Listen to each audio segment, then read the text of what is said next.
Bonjour amis Gémeaux, je suis ravie de vous retrouver pour le tirage de vos énergies de ce mois de mars 2022. Comme toujours, c'est une tendance générale, vous avez le libre arbitre, prenez ce qui vous parle, qui concerne votre signe solaire, votre ascendant et votre signe lunaire. Comme vous pouvez le constater, il y a beaucoup de cartes sur la table, donc je vous mettrai le nom des jeux dans la barre de description. Donc on va évoquer votre tendance générale, votre influence principale durant ce mois de mars. On va approfondir la tendance générale, ensuite on va voir votre domaine professionnel et ou financier, votre domaine relationnel et ou sentimental, et on terminera par une carte de synthèse, la petite prière ou le mantra pour ce mois-ci. D'accord? N'hésitez pas à me contacter si vous souhaitez un tirage personnalisé, toutes les infos dans la barre de description. Et si vous souhaitez faire un don pour soutenir ma chaîne et m'encourager dans le travail que je fais pour vous, n'hésitez pas, toutes les infos dans la barre de description. Ça y est, je commence déjà à bugger dès le début. Allez les Gémeaux, on passe à vos énergies. Donc votre influence principale est le fardeau. Et oui, alors il va falloir se libérer, travailler sur soi, se libérer du passé, de ce qui vous pèse, d'en prendre conscience déjà, ça serait déjà pas mal. Et puis de faire le nécessaire par la suite. Avec Umrazai, nous avons l'appel du feu créateur. Je suis le miracle que la vie espère pour moi, la numéro 1. Et oui, connectez-vous à votre lumière intérieure. Vous êtes un signe d'air, de communication, amis Gémeaux, et vous avez une certaine joie de vivre, qui a peut-être été éteinte ces derniers temps, ces derniers mois, voire ces dernières années, en fonction de votre situation et de votre vie. Et du coup, là, on vous demande de faire appel à votre feu intérieur. Il y a quelque chose qui vous appelle au fond de vous. Là, on voit ce personnage qui est en train de se libérer de quelque chose. Alors, c'est quelque chose d'énergétique. Donc, peut-être que certains d'entre vous devront passer soit par un professionnel où vous connaissez les techniques pour faire un rééquilibrage énergétique de vos chakras, peu importe, en fonction de ce que vous ressentez. Et là, il y a un nouveau commencement. On voit le personnage qui est un peu triste, peut-être qui se remet en question, qui se pose la question, mais qu'est-ce que je peux créer aujourd'hui? Quelles sont mes capacités? Comment je peux faire? Et là, on vous encourage à faire appel à votre lumière intérieure, même si vous sentez qu'elle est éteinte. Au fond de vous, il reste, vous savez, soit cet enfant intérieur, soit cette petite lumière qui ne demande qu'à s'exprimer, à se déployer. D'accord? On va voir avec le tarot. Nous avons la 7 d'épée qui est ressortie aussi pour un autre. Il y a des cartes qui ressortent comme ça. Le gardien sacré. Ouais, donc quand je disais, pour certains d'entre vous, faire appel à un thérapeute, mais c'est aussi se connecter à sa lumière intérieure et d'extérioriser. Avoir confiance aussi. De prendre en compte toute votre expérience de vie, de tout ce que vous avez vécu et que vous vous dites, bah ouais, mais finalement j'ai traversé tout ça et je peux être fière de moi. Il y a aussi une forme de fierté. Aussi peut-être, alors, le gardien sacré, c'est la transmission du savoir, mais aussi capter le savoir pour pouvoir le retransmettre. Donc pour vous, dans votre cas, pour vous en servir pour vous-même à bon escient.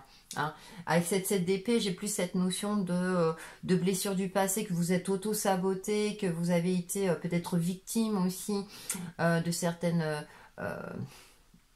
mauvaises choses, on va dire, et que du coup, il faut reprendre les choses en main. La 7 d'épée, pour ceux qui connaissent le tarot, oui, c'est le vol, la perte et tout ça. Vous avez peut-être été volé, spoilé par le passé, mais là, on vous demande alors, soit aussi de faire appel à quelqu'un de... comment dire, dans l'administration, au niveau de la justice, etc., de quelqu'un qui a une expérience dans la matière aussi pour vous aider. Alors que ce soit de manière factuelle ou de manière énergétique. Oh, waouh! Et vous allez retrouver le soleil. Donc vous allez faire ressurgir votre étincelle de vie et vous allez l'exprimer et la déployer. Donc il y a quelque chose qui va se passer au mois de mars. Moi j'ai l'impression que pour beaucoup d'entre vous, vous allez prendre conscience qu'il faut vous libérer. Que ce soit concrètement, énergétiquement, et que là, du coup, vous allez faire le nécessaire. Soit vous allez demander le soutien de personnes expérimentées, comme je disais tout à l'heure, dans le domaine concerné, et là ça va vous permettre de vous libérer et d'exprimer. C'est la réussite avec le soleil, c'est la matérialisation de quelque chose que vous souhaitez, c'est une mise en lumière, on reconnaît vos compétences, vous allez être reconnu, ou tout simplement vous allez vous sentir libéré, vous allez exprimer votre joie. Ouais, donc voyez, on commençait voilà avec ces conseils là. Donc ça va, c'est d'ici fin mars, hein, je veux dire, on va dans une progression d'ici fin mars, on va voir avec le Normand. Et ouais, vous tourniez vous sentiez au fond de vous les dés, et effectivement vous sentiez au fond de vous, ouais, et vous allez retrouver votre pouvoir sexuel. Ouais, vous allez reprendre confiance en vous. Alors, peut-être que effectivement, on verra tout à l'heure l'aspect relationnel et sentimental, mais que vous allez reprendre confiance en vous dans vos capacités de séduction. D'accord? Alors, séduction dans tous les domaines, à vous de voir, hein, mais ça peut être sur l'aspect sentimental, effectivement. Vous allez reprendre soin de vous. Vous allez, voilà, vous tournez en rond et là, vous savez que c'est plus possible. Et là, on a les dés, donc c'est le jeu du hasard, le destin. Il y a peut-être quelque chose ou quelqu'un qui va vous provoquer le déclic, qui va vous permettre de vous libérer. D'accord? Vous allez aussi peut-être lâcher prise, prendre du recul par rapport à beaucoup de choses, parce que vous aurez pris conscience qu'il faut vous libérer et qu'il faut reprendre les choses en main. Et peut-être que du coup, vous allez vous apprêter différemment, vous allez reprendre soin de vous, peut-être que vous vous étiez laissé aller, aussi bien physiquement que psychiquement, reprendre une alimentation saine. Ça peut être des choses du quotidien, hein, comme des choses beaucoup plus importantes, mais en tout cas, vous allez terminer le mois d'une manière quand même lumineuse. On va voir les différents domaines, donc domaine pro et ou financier. La roue tourne, il y a vous allez enclencher quelque chose, débloquer quelque chose. Voyons, alors, il va y avoir une avancée au niveau professionnel, promotion, et de deux coups, vous allez signer soit un nouveau contrat, soit évoluer au sein de l'entreprise. En tout cas, vous allez de l'avant durant ce mois de mars. Si vous étiez en recherche d'emploi, enfin la situation se débloque et là, du coup, vous allez foncer tête baissée quelque part. Hein. Peut-être que vous allez décrocher le contrat de vos rêves ou l'entretien dans une entreprise que vous souhaitiez. Mais bon, de toute façon, ça va déboucher sur un contrat. La réponse est positive. En tout cas, les énergies vont dans ce sens-là, sont en votre faveur. Hein. Avec le Normand, on retrouve l'autoflagellation. Ouais, c'est un petit peu compliqué. Ouais, vous allez... Alors, vous allez...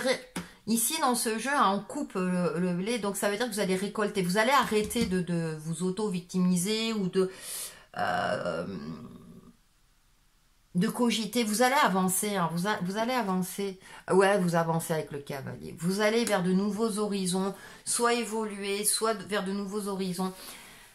Vous n'allez plus rester emprisonné dans quelque chose. Par exemple, si vous êtes en poste et que ça ne vous plaisait plus, eh bien vous allez avancer. Vous allez peut-être rechercher un nouveau contrat, vous allez parler avec votre supérieur ou changer de service, quelque chose de cet ordre-là. Il y a du changement. Il y a les choses qui évoluent en votre faveur. On va peut-être aussi reconnaître vos compétences. Enfin! D'accord, et là, ouais, vous allez à un moment donné arrêter aussi de vous sacrifier pour les autres, arrêter de toujours vous sous-estimer. Et du coup, vous allez trancher. Et moi, il y a une nouvelle énergie, une très très belle énergie qui arrive à vous. Et donc, avec le cavalier, vous allez prendre les choses en main. Soit pour évoluer vers un nouveau cap professionnel. Alors, c'est plus le côté pro que le côté financier hein, qui ressort. Mais ça suit, c'est-à-dire que vous allez retrouver peut-être une aisance financière, hein, peut-être parce que justement c'était un petit peu compliqué, donc soit votre salaire va évoluer parce que vous allez évoluer professionnellement, soit vous allez prendre un nouveau cap professionnel et du coup financièrement vous retrouverez une nouvelle fluidité financière, d'accord hein, quelque chose de cet ordre là. Donc de l'évolution, vous voyez on était parti, mais comme il y a le commencement, je pense qu'il y a un déclic et ça va être fin février, début mars, à vous de voir, mais d'ici fin mars, en tout cas, les choses évoluent dans votre sens. On va voir sur l'aspect relationnel et sentimental. Nous avons tristesse et mélancolie. Blessure du passé, hein. Colère, violence. Alors, vous avez traversé différentes phases de deuil, hein, au niveau émotionnel. Alors, ça peut être à titre amical, familial, comme sentimental. Hein. Et voyez, on a l'étoile du Nord avec la flèche, mais ça me fait penser aussi à la roue. Choix et décision. Vous allez prendre une décision, que vous soyez en couple ou célibataire, pour améliorer les choses, pour que les choses évoluent en votre faveur. D'accord? Peu importe, là, il y a quelque chose. Alors peut-être qu'en couple, il y avait effectivement un manque de communication, vous étiez dans une phase compliquée, ça arrive, d'accord? Mais vous avez cette volonté-là de traverser les épreuves. Pour les célibataires, effectivement, vous avez décidé de passer un cap, d'accepter de faire preuve de résilience par rapport à tout ce que vous avez vécu, d'accord? Et là, de reprendre les choses en main, de faire en sorte que, on va voir avec le Easy Love, on pense à vous, quelqu'un pense à vous. Début d'une relation, vous voyez. Alors pour les célibataires, voilà, il y a quelqu'un, alors soit vous la connaissez déjà, ou en tout cas, vous allez rencontrer des personnes qui font que. On va penser à vous. Il y a le début de quelque chose. On a la clé de sol, c'est trop beau. Et l'union, officialisation d'une relation. Donc là, ça va plus me parler pour les couples. Alors, c'est intéressant parce que pour les couples, peut-être que vous étiez dans l'attente que votre partenaire vous demande enfin en mariage après des années de vie commune, par exemple. Hein. Et que bah, du coup, il y a une forme de tristesse, d'agressivité, etc. Et là, peut-être que vous avez décidé, bon, alors on se marie quand là? Peut-être. Vive le romantisme. Mais peu importe, mais il y a quelque chose de cet ordre-là, d'accord? Et donc, il y pensait peut-être, mais il n'osait pas le dire, il ou elle, hein, donc voilà. Donc du coup, ça va être l'évolution de votre relation qui va évoluer vers une officialisation. Pour ceux qui sont célibataires, donc il y a de fortes chances de rencontre, ça c'est clair, parce que vous avez guéri vos blessures du passé, vous allez vers la nouveauté, vous allez décider de prendre les choses en main, donc tout ce qui est rencontres sont favorisés, donc vous allez faire le nécessaire, peut-être vous inscrire sur un site de rencontre ou sortir plus, peu importe, et en tout cas dans ces rencontres, on va penser à vous. Alors c'est peut-être quelqu'un qui pense déjà à vous, alors que vous, voilà, hein, comme vous étiez dans une phase où vous ne le voyez pas, d'accord? Mais en tout cas, il y a le début de quelque chose qui est le début d'une relation qui est prometteuse. Attention, bien sûr, hein, maintenant le temps, le terme de temps, hein, la durabilité, mais en tout cas, il y a quelque chose de prometteur au niveau sentimental vous concernant un mi-gémeaux. Hein, que vous soyez en couple ou célibataire. Donc c'est super! Mais on finit vraiment, vous êtes vraiment, alors vous, pour ce mois, j'ai l'impression que vous avez passé par tous les caps à mi-gémeaux, hein. Mais vers la réussite. Ça, c'est ce qu'il faut retenir. Les frontières, pour faire la synthèse, nous avons respecté vos frontières, refusé l'étouffement. Ouais. Vous vivez une relation au sein de laquelle vous étouffez, vous dites j'ai tout fait pour cette personne sans prendre conscience que vous venez de nommer votre malaise avec ce mot j'ai tout fait. Vous manquez d'air et il est grand temps pour vous de respirer librement. Ouais, c'est intéressant, alors prenez comme vous le sentez. Tous les Gémeaux vont pas se séparer. Ou bien vous allez sauver votre couple de vous libérer. En tout cas, vous allez vous libérer. Hein. Ouais, super. Pour vous aider à vous libérer. Fiez-vous à vos vibrations. Ah, et le cœur. Merci ange, aujourd'hui je choisis de suivre mon intuition et vos conseils divins. Ouais. En plus, vous êtes guidé, on vous encourage dans ce sens-là, vous allez prendre les choses en main. Ouais, vous allez faire en sorte que... Bah, c'est super, hein, mi-gémeaux. Hein. Bah, écoutez, passez un excellent mois de mars. Hein. N'hésitez pas à vous abonner, liker, partager et à me laisser des commentaires parce que ça m'intéresse toujours. C'est toujours amusant et agréable de lire vos commentaires. Prenez bien soin de vous et on se retrouve très très vite pour de nouvelles vidéos. À bientôt!